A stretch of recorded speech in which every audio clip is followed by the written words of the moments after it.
तुम्हारा नया राजा।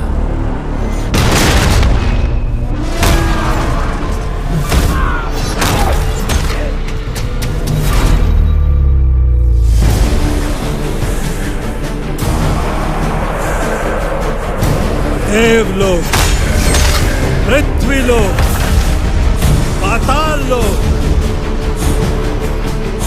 तीनों लोकों में एक ही राज होगा।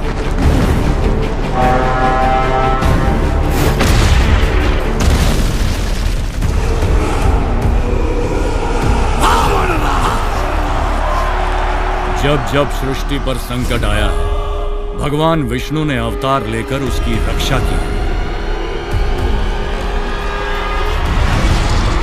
मेरा ज्येष्ठ पुत्र राम।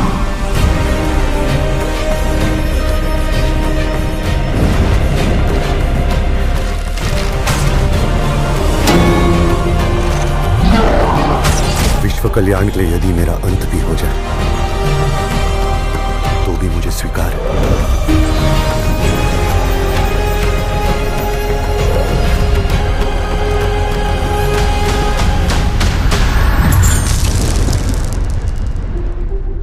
निर्णय मैं ले चुका हूं। एक पुत्र होने के नाते अपने पिता के वचन का पालन करना मेरा कर्तव्य है। तुम्हारे लिए 14 वर्ष का वनवास।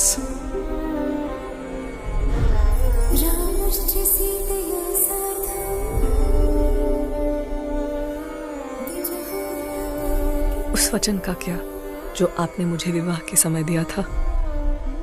अब हमारा भाग्य एक है और भाग्य में जो भी लिखा है मुझे स्वीकार है।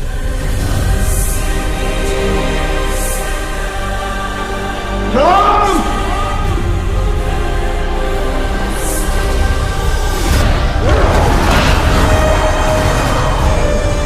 जनस्थान की राजकुमारी सूर्पनखा, वो मोहित हो गई है आप पे।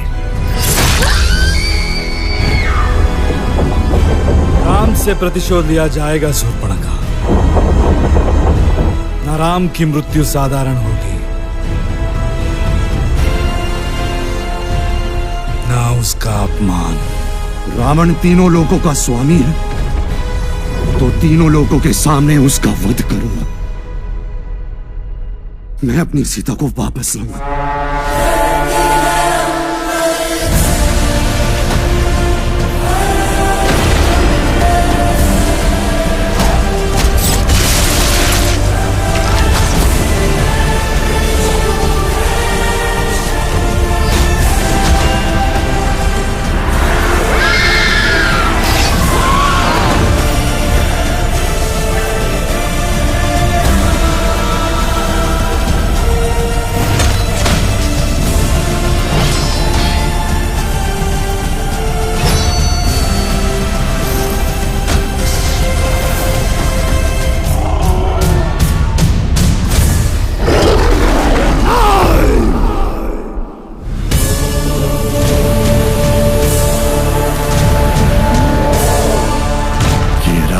युग का आरंभ है।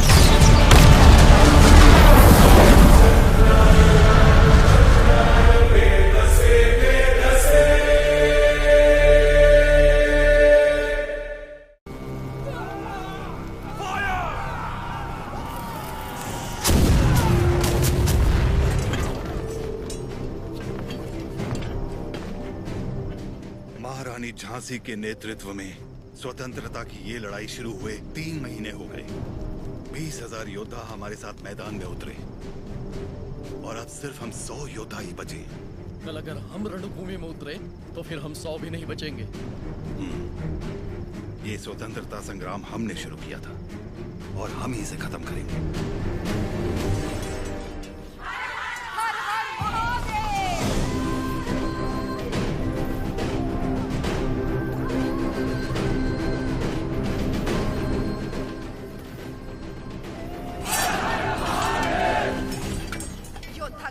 भी जाए तब भी हाथ से तलवार नहीं छूटनी चाहिए। युद्ध में प्राण देने वाला शिव के समान है सेनापति। इस लड़ाई को रोकने का हक आपको किसने दिया? इस महासंग्राम को ना तो मैंने शुरू किया और ना ही आप लोगों ने। आप लोग लड़ने से डर रहे हैं क्योंकि सिर्फ 100 बचे हैं। इस युद्ध का पहला बिगुल 10 साल पहले फूटने वाला था एक अकेला वीर।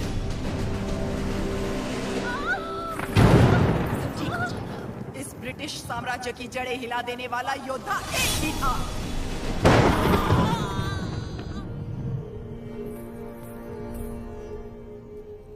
बेटा हुआ है, लेकिन मरा हुआ। उसका जन्म ही एक महायुद्ध था और उस युद्ध में वो मृत्यु को मार के विजयी हुआ।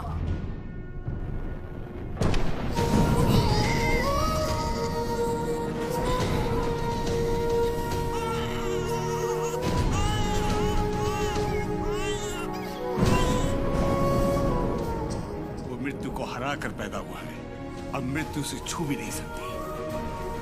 वो एक योगी था, एक महायोद्धा था, स्वातंत्र की पहली अलख जगाने वाला रेनाडू का सूर्या।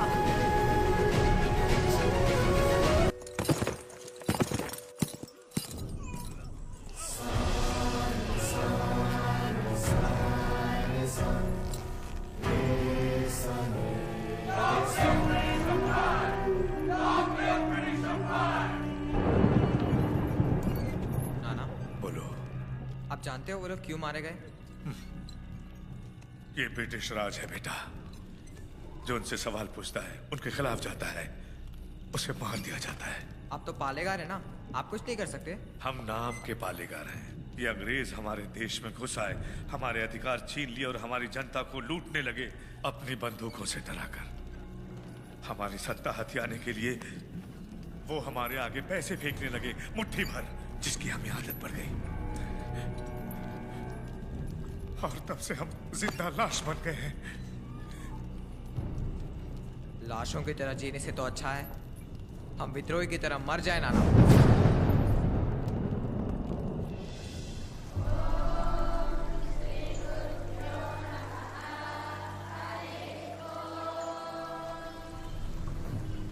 सुना है आपने पूरे देश का भ्रमण किया है?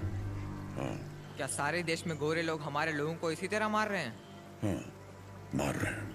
तो हमें भी उन्हें मार देना चाहिए ना? नरसिम्हा, अवश्य। तो मुझे आशीर्वाद दीजिए बेटा। मैं मारूंगा उनको। तुम अकेले कितने अंग्रेजों को मारोगे? 10 को तो खत्म कर ही सकता हूँ। हजारों की सेना है उनकी, वो मार देंगे तुम्हें। तो मर जाऊंगा। मारना मरना महत्व नहीं, महत्व है जीत। जीत के लिए तुम्हें युद्ध करना होगा। युद्ध करने के लिए तुम्हारे लोगों का साथ आवश्यक है। उनका साथ तभी मिलेगा जब तुम वही अग्नि उनके अंदर जला पाओगे जो तुम्हारे हृदय के अंदर है। स्वयं युद्ध बनना होगा।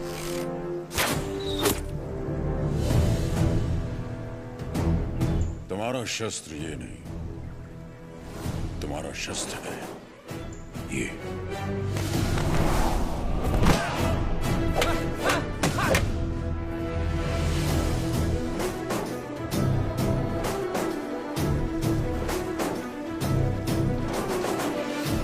तुम्हें पहले स्वयं पर विजय प्राप्त। पहले ईस्ट इंडिया में ब्रिटिश कानून लागू किया जाए।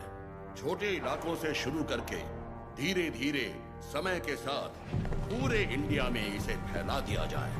मौजूदा टैक्स 300% बढ़ा दिया जाए। और इस तरह ब्रिटिश साम्राज्य ने भारत पर कब्जा कर लिया। वो बड़े अफसर जिनका अकेला मकसद भारत को लूटना था, उन्हें ऊंची कुर्सियों पर बिठाकर हमारे देश भेज दिया गया।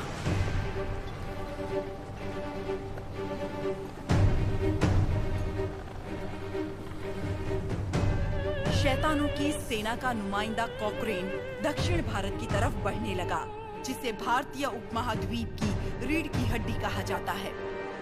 लेकिन उसे वीर भूमि रेनाडू के बारे में क्या पता था? वो कहाँ जानता था कि रेनाडू का सूर्य अंधकार की छाती चीरकर उदय हो चुका है रेनाडू की धरती 61 छोटे छोटे राज्यों में बटी हुई है।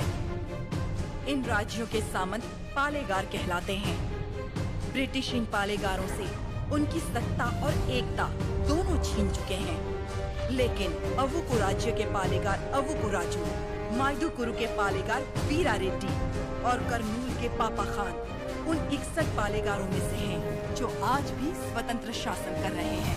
नरसिम्हा रेड्डी ने इन सबको एकजुट करने के लिए एक महोत्सव का आयोजन किया।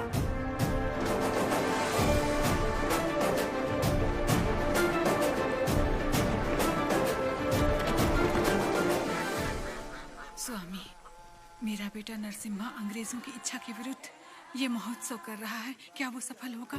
नरसिम्हा रेड्डी कोई आम आदमी नहीं है। वो पृथ्वी पर एक लक्ष्य लेकर जन्मा है।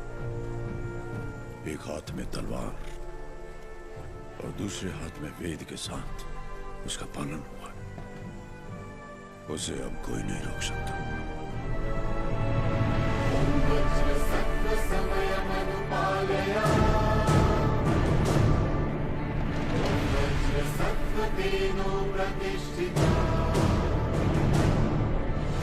विद्रोही में भवः, शुतोष्णो में भवः।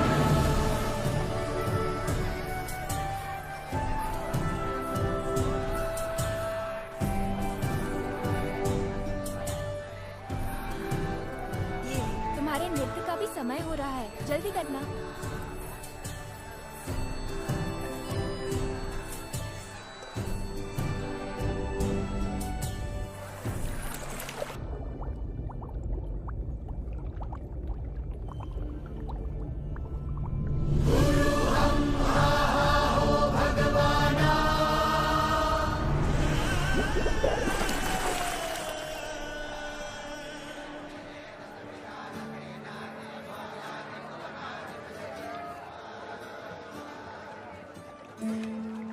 क्या हुआ बेटी? हाँ, स्वामी जी, अंदर कोई है? अच्छा, वो महोत्सव से पहले सरोवर में रहने वाले संगमेश्वर स्वामी की स्तुति करने की प्रथा है। हाँ, लेकिन इतनी देर पानी में? जल में सांस रोकने की विद्या जानने वाले एक महापुरुष हैं, मज्जारी नरसिम्हा रेड्डी।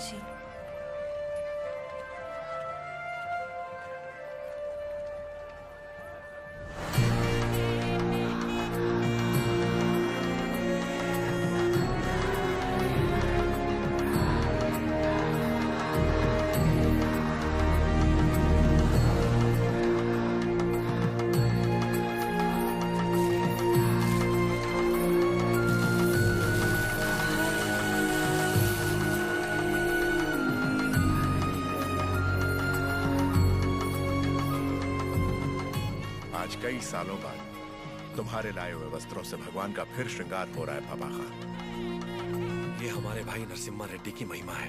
ये अंग्रेजों का बंद करवाया हुआ ये उत्सव फिर से शुरू हो गया। या अल्लाह, इस जश्न को किसी की नजर न लगे। सब मिलकर दुआ करो।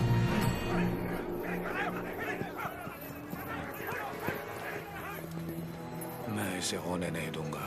क्या राजू, इस मेले की तैयारियां युद्ध स्तर पे हुई हैं। कहां-कहां से लोग मेला देखने आ रहे हैं। होने नहीं दूंगा का क्या मतलब? ये मेला कौन करवा रहा है? नरसिम्हा रेड्डी। इस मेले में योगदान हमारा भी है ना?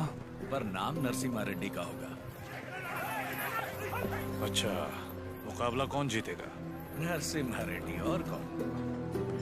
और हम जीत जाए तो भी सब नरसिम्हा रेड्डी की जयकार करेंगे कि उसने इतना निष्पक्ष मुकाबला करवाया। यानी जीते कोई भी जयकार उसी की होगी। क्या ये सही होगा बसी रेड्डी? तो नहीं जीतेगा। अपने आदमी को देखो वहाँ, वो नशीली दवा बैलों को पागल कर देगी।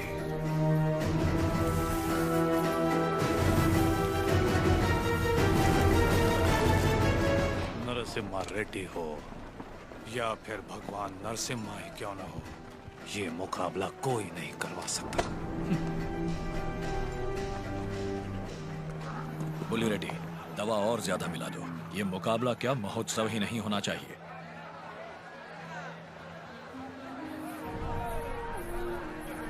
लक्ष्मी, सुनो तो, किसे ढूंढ रही हो?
तुम्हारे आदमी ने इसे दवा मिलाते देखा तो सच पता चला। अरे जो हो गया सो हो गया, कोई अनहोनी तो नहीं हुई ना। भूल जाओ, सब कुछ ठीक है। अबकू राजू भी तो पालेगार ही है। चलो छोड़ो, अब जाओ सब, ये उनकी खानदानी दुश्मनी है, सब जानते हैं। तमाशा खत्म। रुक जाओ।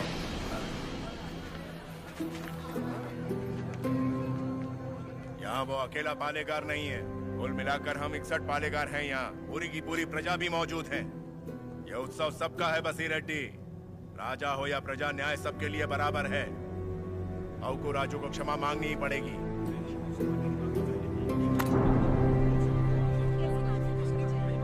सब चुप क्यों हैं?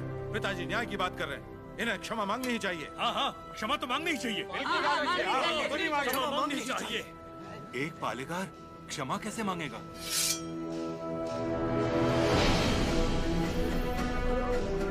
अपना सर काट दूंगा, लेकिन क्षमा नहीं मांगूंगा। अवकू राजू। पापा खान, माना कि अवकू राजू ने अपराध किया है, लेकिन ये पालेगार हैं 70 गांव के। ये तो सब जानते ही हैं कि इन्हें मुझसे नफरत है, और यही नफरत इस अपराध का कारण भी है। लेकिन ये अपनी प्रजा से प्रेम करते हैं, और प्रजा पर इनके कई उपकार भी हैं, तो उनकी खातिर इन्हें हम क्षमा कर देते हैं।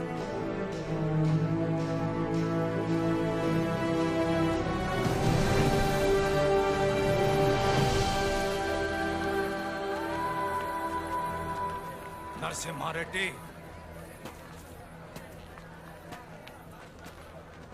तुम मुझ में अच्छाइयां देखते हो, ये मुझे अच्छा नहीं लगता।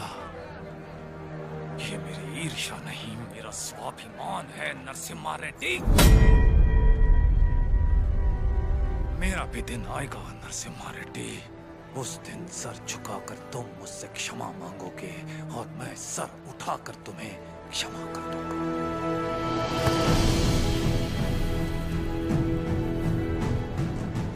इस मिट्टी में वीरता है। ये वीरता तुम में भी है और मुझ में भी। अपनी ये वीरता दुश्मनी पर नहीं, अपने देश पर खर्च करो। उसके बाद मैं तुम्हारे आगे सर झुका भी सकता हूं, और वक्त आने पर तुम्हारे लिए सर कटा भी सकता हूं।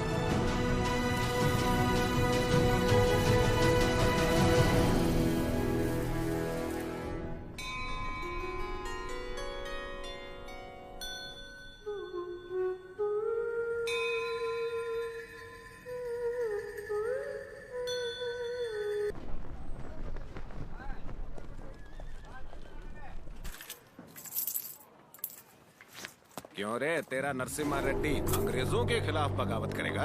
हमारे मना करने के बावजूद वो ये महोत्सव करवा रहा है। हम ये और बर्दाश्त नहीं करेंगे। मद्रास चिट्ठी लिख दी है मैंने, अब वो लोग देख लेंगे उसे। वहाँ खबर पहुँचाने के लिए ही तो किया। असली महोत्सव तो अब शुरू होगा।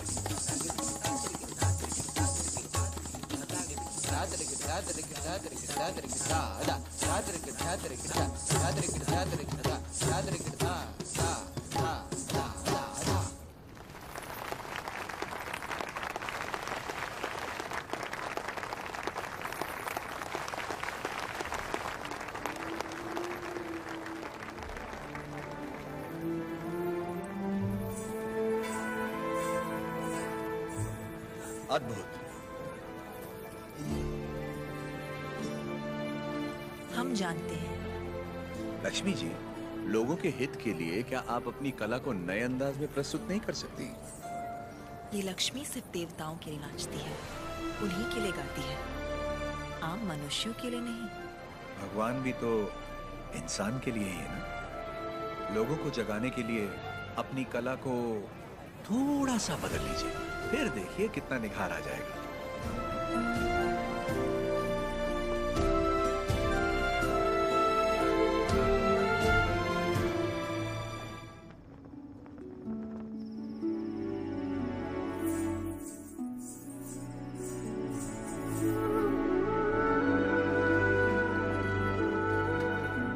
क्या हुआ?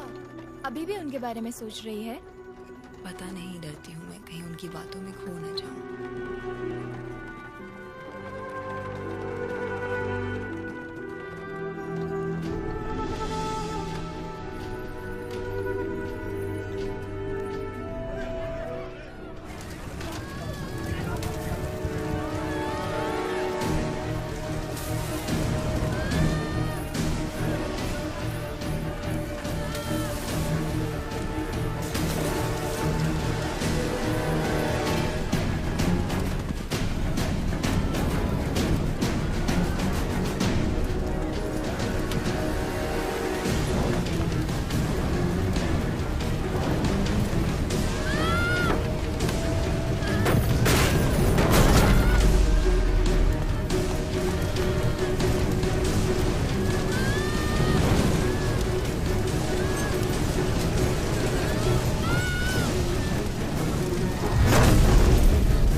किसी ने जानबूझकर ये आग लगाई। कौन है वो नीच? किसने किया है ये? मैंने लगाई आग।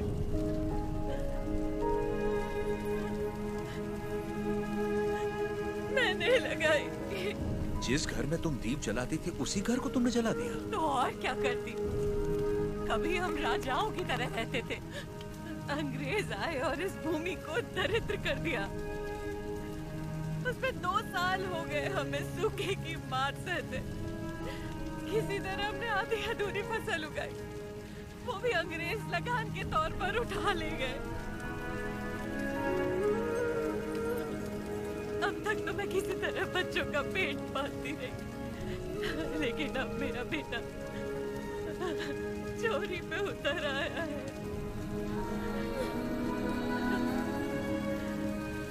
इससे बड़ी शर्म की बात और क्या हो सकती है?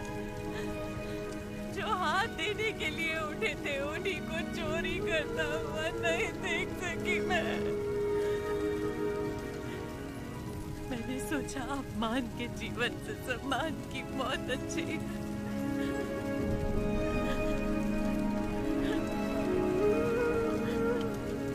क्या हुआ बेटा? तुम्हें भूख लगी थी? माँ हमें खिलाती और खुद भूखी रहती। मैंने पड़ोसी के घर में खाना देखा तो माँ के लिए ले आया। क्या ये पाप है?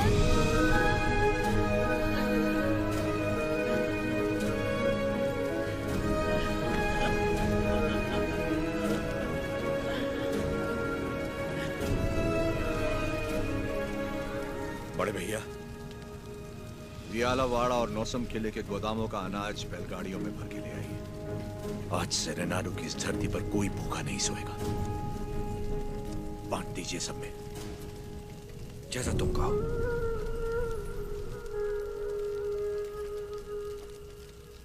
चोरी करना पाप होता है बेटा। चोरी मतलब? जो चीज हमारी नहीं उसे हाथ लगाना चोरी है। और हमारी हो तो वो हमारा हक है, उसे नहीं छोड़ना चाहिए।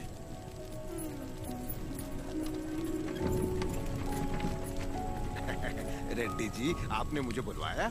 मैंने इस महीने की पेंशन भेज दी है। राघवाचारी, जब तक अच्छी फसल होती रही, ये लोग तुम्हें समय पर लगान दे रहे थे या नहीं? बिल्कुल दे रहे थे सरकार। तो जाकर अपने मालिकों से कह दो, सूखे में लगान नहीं मिलेगा। क्या कहा? ये कहा कि अगले साल भी लगान नहीं मिलेगा। मैं समझा नहीं। ना माने तो हम उनकी हड्डियों का हल बनाकर अपने खेत जोतेंगे और दुगना लगान चुका देंगे। आप बता दें तो? आने दो, मुझे उसी दिन का इंतजार है।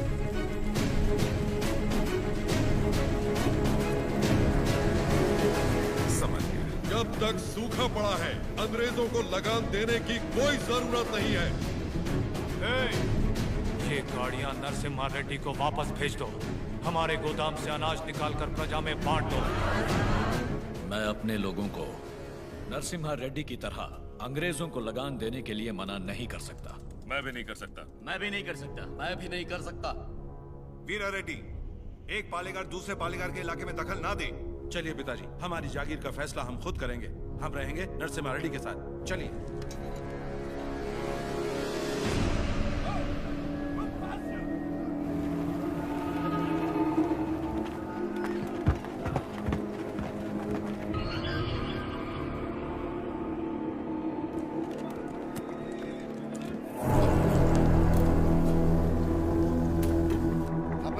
प्रेसिडेंसी एक साल में जितना टैक्स भरती है उसमें पूरा लंदन 25 साल तक बैठ के खा सकता है। ये दत्ता मंडलम से इतना कम टैक्स क्यों आया है? वहाँ से शुरू से टैक्स इकट्ठा करना मुश्किल रहा है सर। रीजन? रेनाडू की महिमा है सर। कहते हैं वहाँ पैदा हुआ खरगोश भी चीते से लड़ जाता है। बात यह है कि वहाँ के पालेगार और प्रजा से परेशान होकर निजाम जी ने वो जमीन आपको सौंप दी है। तभी तो उसे दत्त मंडलम कहते हैं। वहाँ अक्सर सूखा पड़ता है लेकिन वो लोग किसी के आगे हाथ नहीं फैलाते। टैक्स तो वो देंगे लेकिन अपने माने का। जरूरत पड़ी तो उन सबको मार के टैक्स ले आओ। मार तो वो भी हमें सकते हैं। थॉमस मुनरो के राइटवरी एक्ट ने उनके सारे पावर छीन लिए, लेकिन लोग अपने पालेगारों पर जान देते हैं। सच तो ये है सर, हमारे लोग भी उनसे डर के मारे कांपते हैं। Tell me in one sentence. उय्यालावाड़ा Narasimha भगत, वो उन सब की ताकत है सर। तुमने उसे देखा है कभी? देखा तो नहीं, लेकिन उसके बारे में कहानियां सुनी है। 10 बरस की उम्र में एक आदमखोर चीता मार के अपने कंधे पर उठा लाया था। You Indians are all bloody barbarians, Madhavaya. सुनी सुनाए बातों पर भरोसा कर लेते हो। उस एरिया को कलेक्टर नहीं बल्कि चाहिए हंटर।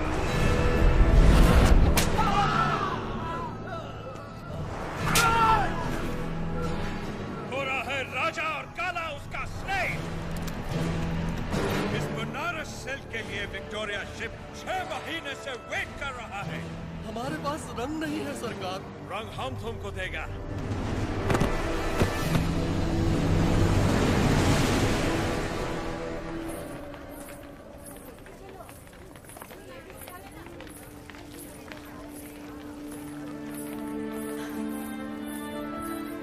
ये ब्याह नहीं त्योहार है, हिंदू मुसलमानों के बीच प्रेम का त्योहार।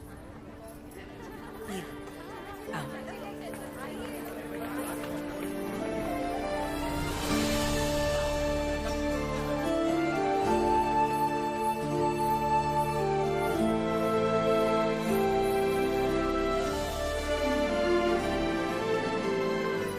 अगर मुझे पता होता आप आ रहे हैं, मैं यहाँ कभी नहीं आती। और मैं यहाँ सिर्फ इसलिए आया क्योंकि तुम यहाँ आने वाली थी, ताकि अपने मन की बात बता सकूं।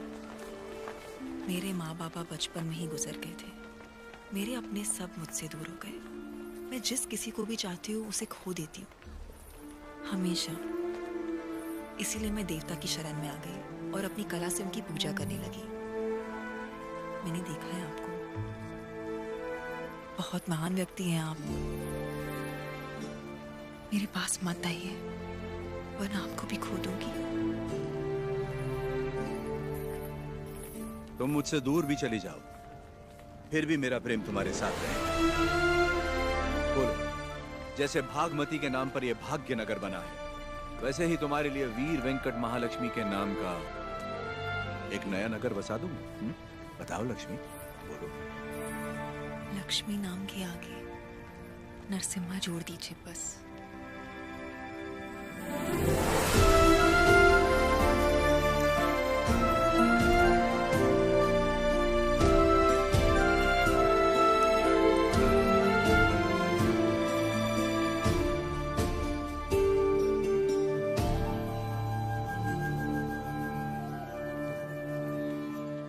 स्वामी, नोसम किले को खबर भेजती है, नरसिम्हा रेड्डी वहाँ भी नहीं है।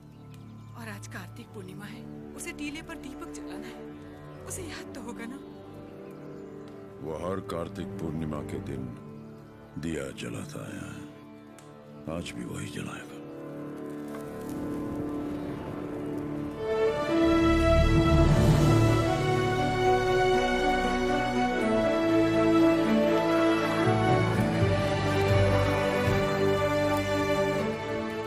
नरसिम्हा रेड्डी को सत्य बताने का समय आ गया। कल यज्ञ की तैयारी कीजिए।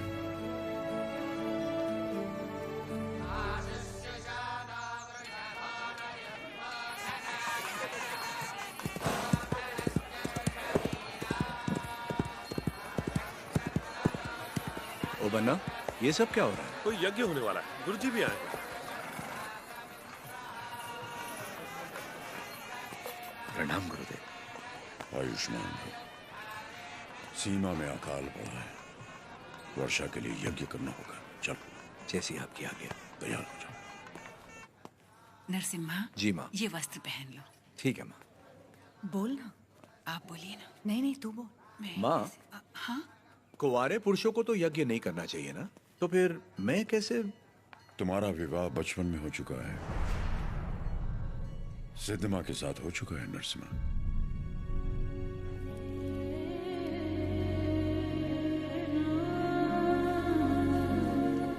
जैसा अकाला पड़ा है, तुम्हारे बचपन में भी पड़ा था। ज्योतिष के अनुसार ये यज्ञ सिर्फ तुम कर सकते थे। परिस्थिति कुछ ऐसी बन गई कि यज्ञ के लिए हमें सिद्धम्मा से तुम्हारा ब्याह कराना पड़ा।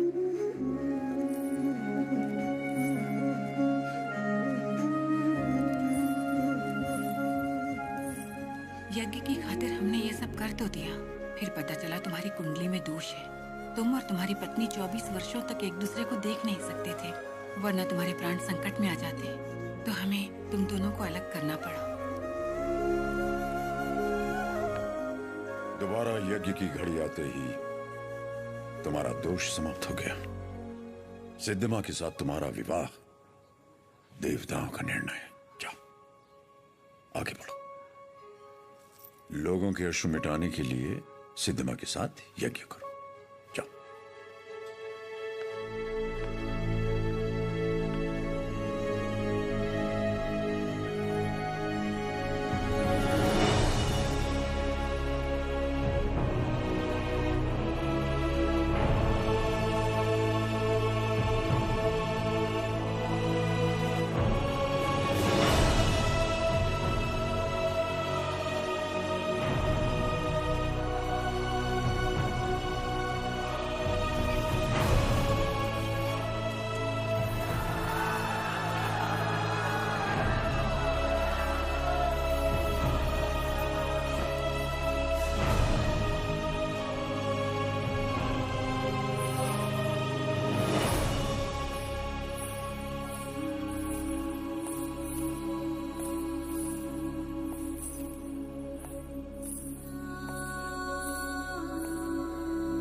लक्ष्मी, तुम अपने आप को मृत्यु दंड क्यों दे रही हो? अपराध तो मुझसे हुआ, तो मुझे दंड दो। ये सब सहने की ताकत नहीं है मुझ में। ये मेरे साथ ही क्यों होता है? हमारे माता पिता तो ईश्वर चुनता है, अपना सुहाग तो मैं खुद चुन पाती, लेकिन मुझसे ये अधिकार भी छीन लिया गया। कम से कम मेरी मौत तो मुझे चुनने दीजिए। रुको। ईश्वर हर किसी को कला नहीं देता है, और तुम्हारी कला तो लोगों में नई जागृति पैदा कर सकती है। ये कला ना तुम्हारे लिए है ना उस ईश्वर के लिए, ये लोगों में नई प्रेरणा जगाने के लिए। तुम्हें अपने प्राण देने का कोई अधिकार नहीं है। मर के जब हम ईश्वर के पास जाएं तो हमें इस लायक होना चाहिए कि उससे आंखें मिला सके, गर्व से कह सके कि हम मरने से पहले जी भर कर जिए, आखिरी सांस तक जिए। हर जीवन का एक प्रयोजन होना चाहिए, बल्कि हर मृत्यु एक नए जीवन का शुभ आरंभ होना चाहिए। जिस दिन अपने जीवन का लक्ष्य पा लिया, उसी दिन अपनी मृत्यु का उद्देश्य भी पा लिया।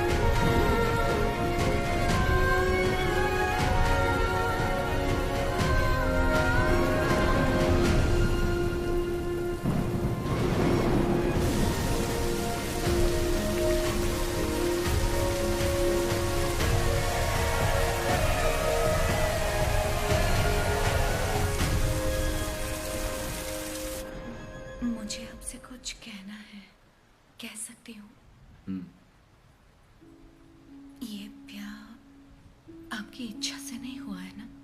बचपन का ब्याह है, इच्छा अनिच्छा का सवाल ही कहाँ होता है।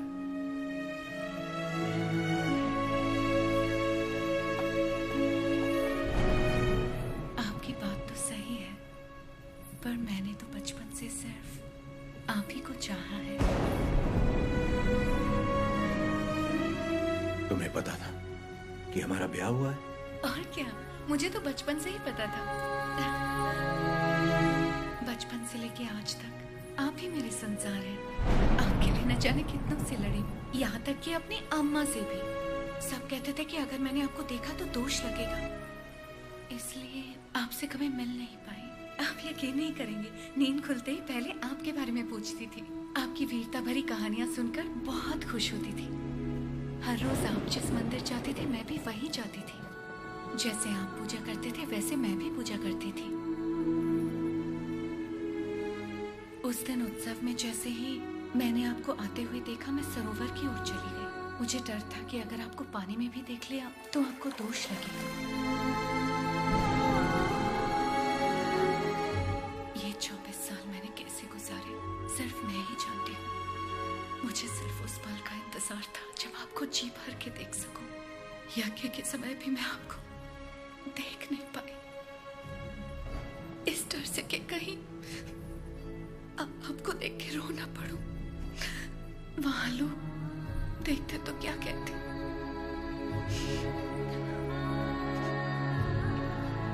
आप कहे तो अब देख लो।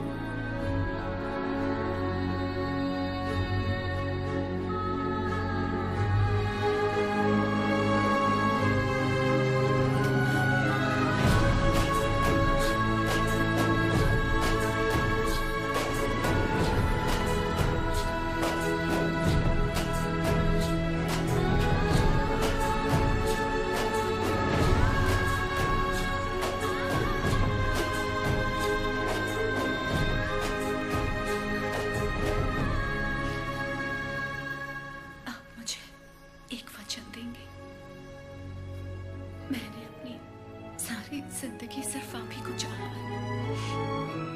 मैं आपको कभी नहीं रोकूंगी, चाहे जैसे रहिए, लेकिन आप एक वचन दीजिए कि मुझे कभी नहीं छोड़ेंगे।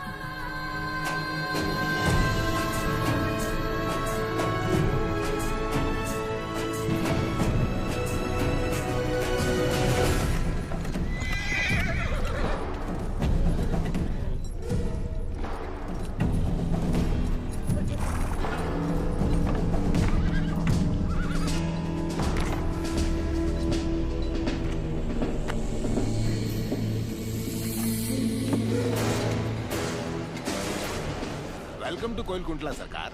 स्वागत है।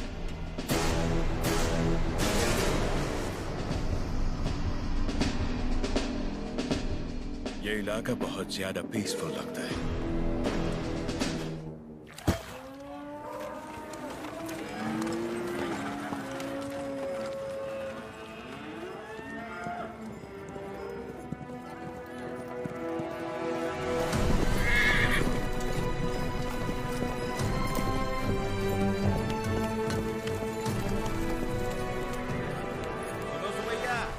समाचार है तुम्हारे लिए।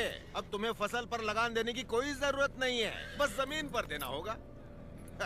भेजे में नहीं घुसी बात। अब से फसल पैदा हो या ना हो, जितनी जमीन है उतना लगान देना ही होगा।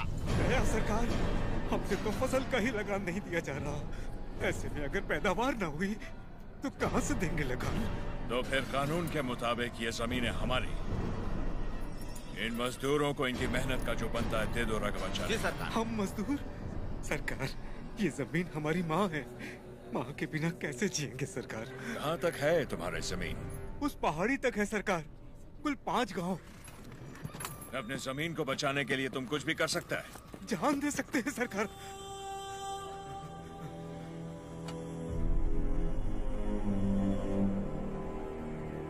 Let's play a game. यहाँ से जितने दूर तुम दौड़ सकता है दौड़ो। जितनी जमीन पर तुम दौड़ गए वो जमीन तुम्हारी हुई। But हमारा घोड़ा भी तुम्हारे साथ में दौड़ेगा। अगर वो एक कदम भी तुमसे आगे निकला तो वहां से जमीन हमारी हो जाएगी। लेकिन अगर तुम हमारे घोड़े से आगे निकल गए तो वहां से जमीन तुम्हारी। तुम्हें शर्त मंजूर है?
गिर पड़ा।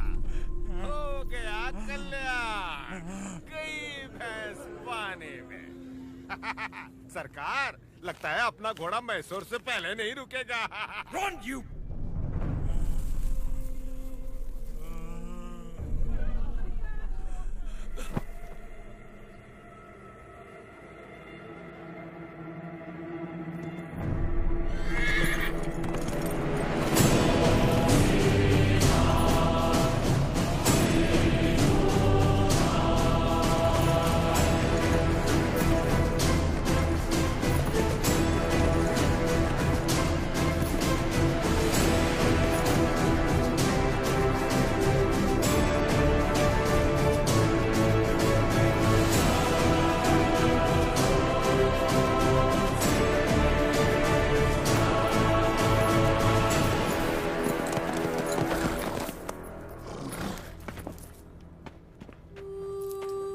उठो सुबैया, ये लो, आराम से लो।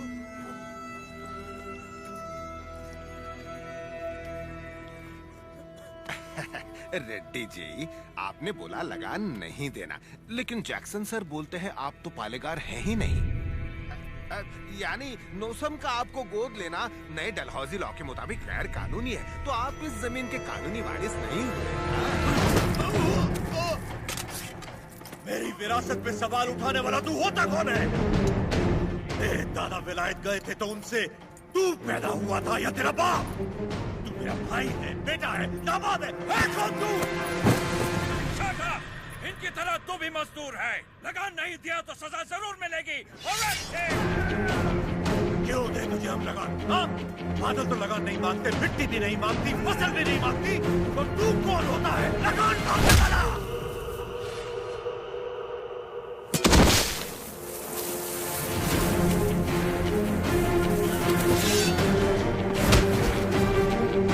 जमीन से लेकर फसल तक सब हमारा है, पसीना हमारा है, खेत हमारे हैं, बीज हमारा है, पानी हमारा है, ये धरती हमारी है, इसका अनाज हमारा है, तो फिर हम तुझे लगान क्यों दें?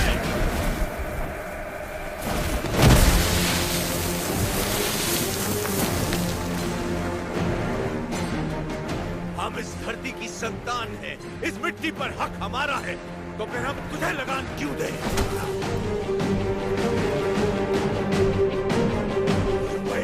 सरकार, इस भूमि पर हल किसने चलाए? हमने चलाए। तो इसकी पैदावार पर किसका हक है?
And you this day, Angela Isuho, amen.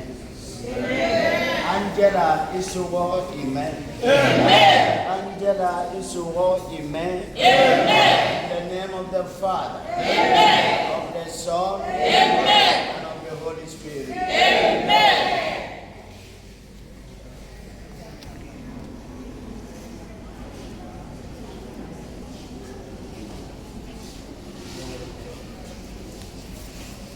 Father, in the name of Jesus, I commit this family in your hands. You bless these ones, bless this child. As a point of contact, protect him, open doors, long life, this family. May they prosper.